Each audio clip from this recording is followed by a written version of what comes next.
मोअज़्ज़िज़ नाज़रीन, Zika virus को लेकर सरकार अलर्ट। मरकज़ी हुकूमत ने तमाम रियासतों को किया अलर्ट। महाराष्ट्र के पुणे शहर में 11 दिनों में ज़िका वायरस के 6 मामले सामने आए।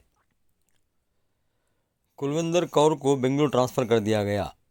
ये वही कुलविंदर कौर है जिसने हिंदी फिल्म अभिनेत्री और बीजेपी की member of parliament Kangana Ranaut को थप्पड़ मारी थी।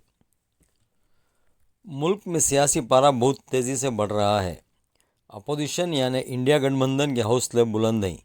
लोकसभा में हज़ब इख्तिलाफ के सदर यानी opposition leader Rahul Gandhi BJP पर ताबड़तोड़ हमले कर रहे हैं। एक के बाद एक अवाम को पेश आने वाले तमाम मसाइल पर हुकूमत से सवाल कर रहे हैं। अब उनकी तकरीर सुनने के बाद ऐसा लग रहा है कि राहुल गांधी अब पप्पू नहीं रहे बल्कि पप्पा बन गए हैं। देखिए ये रिपोर्ट।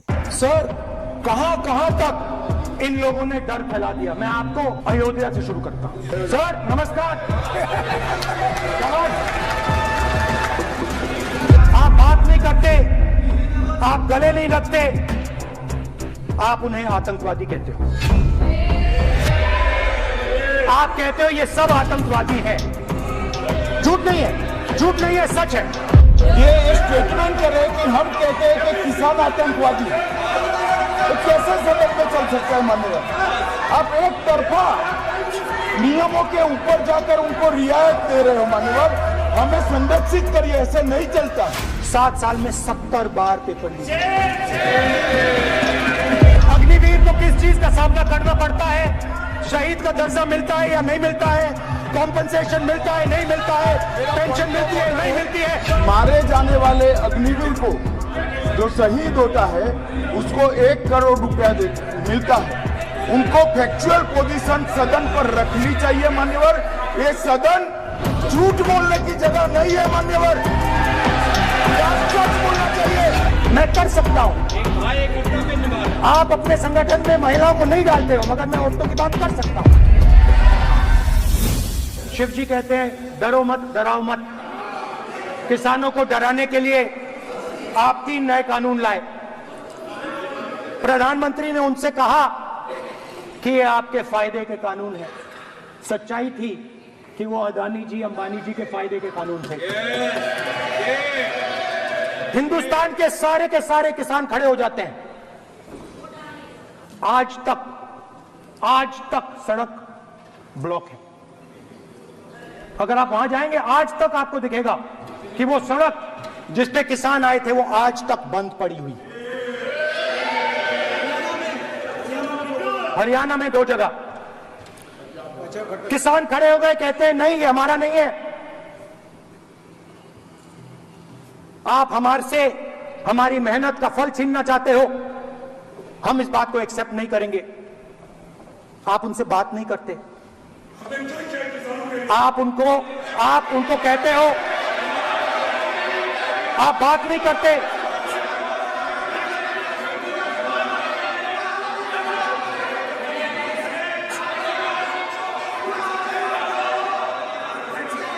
आप बात नहीं करते, आप गले नहीं लगते, आप उन्हें आतंकवादी कहते हो। आप कहते हो ये सब आतंकवादी हैं। झूठ नहीं है, झूठ नहीं है, सच है, सच है। मान्यवर, मैं समझ रहा हूं कि विपक्ष के नेता नाते पहली बार बोल रहे हैं, मगर नियमों के पुस्तक के बाहर वो नहीं जा सकते। ये स्टेटमेंट करे कि हम कहते हैं कि किसान आतंकवादी है, तो कैसे सदन में चल सकता है मान्यवर? आप एक तरफा नियमों के ऊपर जाकर उनको रियायत दे रहे हो मान्यवर। हमें संरक्षित करिए, ऐसे नहीं चलता। 700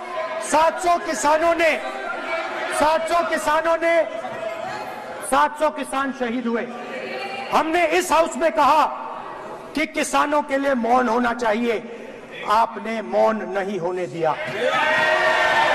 आपने कहा ये किसान नहीं है। आपके मुताबिक ये किसान नहीं थे, ये आतंकवादी थे।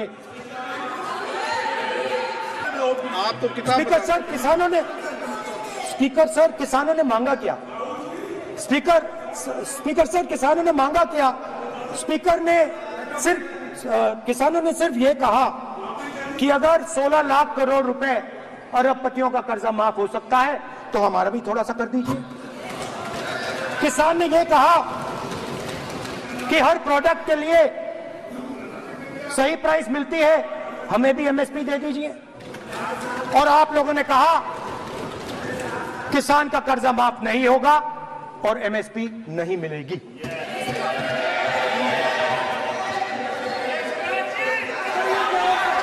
माननीय अध्यक्ष महोदय, ये गलत बयानी कर रहे हैं।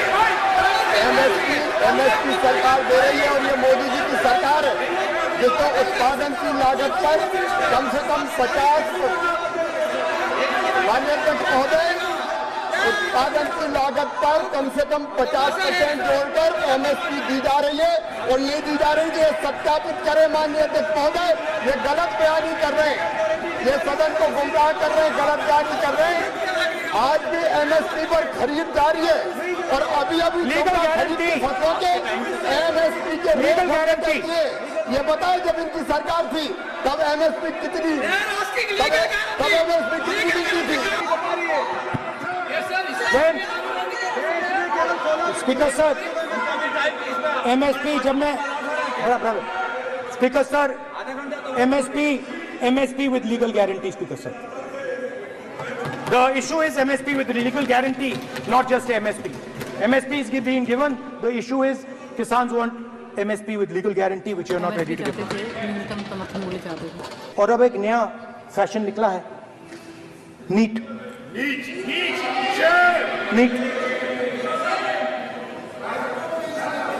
प्रोफेशनल एग्जाम्स को आपने कमर्शियल एग्जाम्स में बदल दिया है। NEET is not a professional exam, NEET is a commercial exam.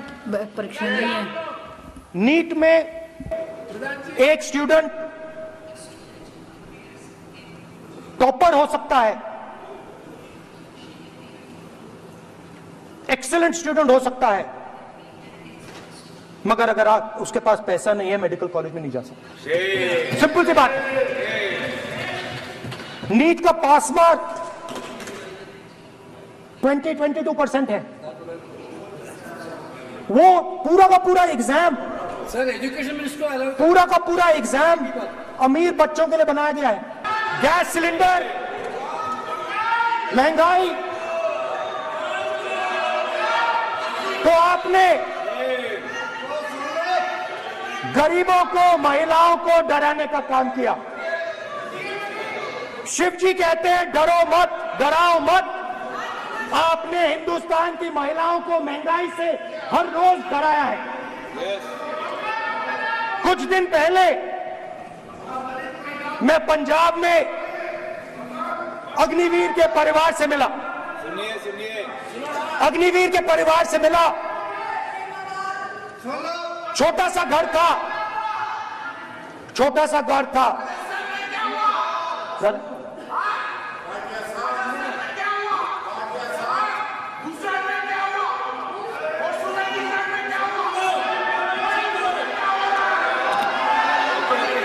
ठीक है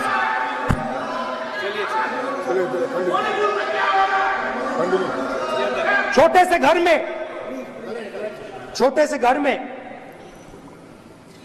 अग्निवीर शहीद हुआ, लैंडमाइन ब्लास्ट में शहीद हुआ। मैं उसे शहीद कह रहा हूं, मगर हिंदुस्तान की सरकार उसे शहीद नहीं कहती है।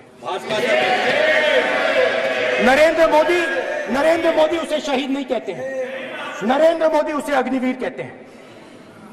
उस घर को पेंशन नहीं मिलेगी, उस घर को कंपनसेशन नहीं मिलेगी, शहीद का दर्जा नहीं मिलेगा। और बेचारे बैठे हुए थे, 3 बहनें थी, एक साथ बैठी हुई थी, रो रही थी। आम जवान को पेंशन मिलेगी, जरूर दुख होगा, मगर हिंदुस्तान की सरकार आम जवान की मदद करेगी। मगर अग्निवीर को जवान नहीं कहा जा सकता। अग्निवीर यूज एंड थ्रो मजदूर है।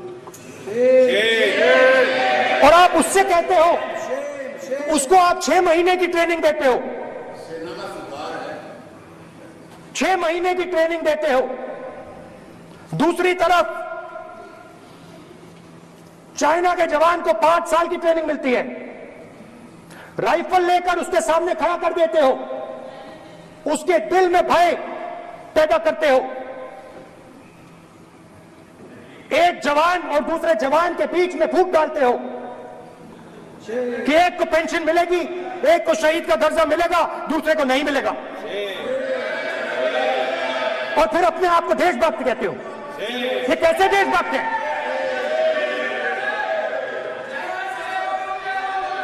फिल्म स्टार जैसी फोटो थी उस लड़के की, फिल्म स्टार, बॉलीवुड स्टार की फोटो थी। मैं सोच रहा था, देखो इस युवा ने जान दी। Speaker sir,